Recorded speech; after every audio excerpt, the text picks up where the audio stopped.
Hi everyone, this is Lara Fronczek with Grant the Good, and today I want to give you a high-level overview of the entire grant writing process.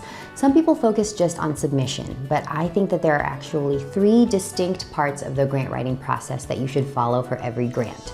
The first part is targeting, the second part is the submission phase, and the third part is stewardship. So let's begin with targeting.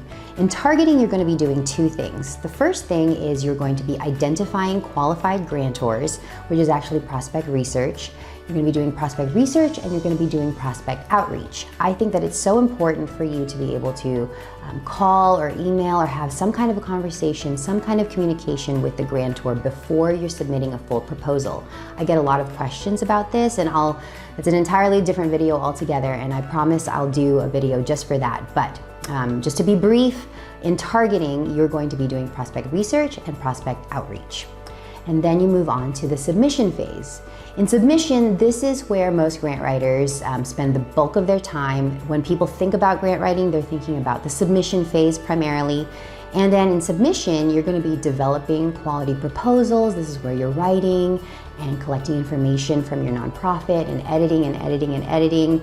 And then you're actually submitting the grant. You're sending it off into the world, you're mailing it off, you're submitting it online, or you're emailing it to the grantor for their consideration.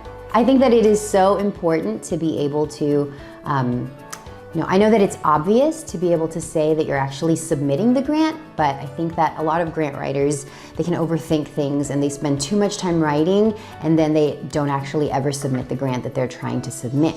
So I want to be sure that in the submission phase, you're going to be doing the 2 things that I told you about: developing the proposal and going through all of the process of writing it and being sure that you're meeting all of the guidelines. And then you're also going to be submitting it and sending it off into the world for their consideration. After submission, you get into the stewardship phase. And in stewardship, you're doing a couple of different things. The most important thing is that you're staying in touch with a grantor and meeting their expectations for communication. This can mean that you're submitting a report. This can mean that you're submitting extra information after you've submitted a proposal. It can be thank you letters, it can be a tour, it can be a lunch, it can be a coffee.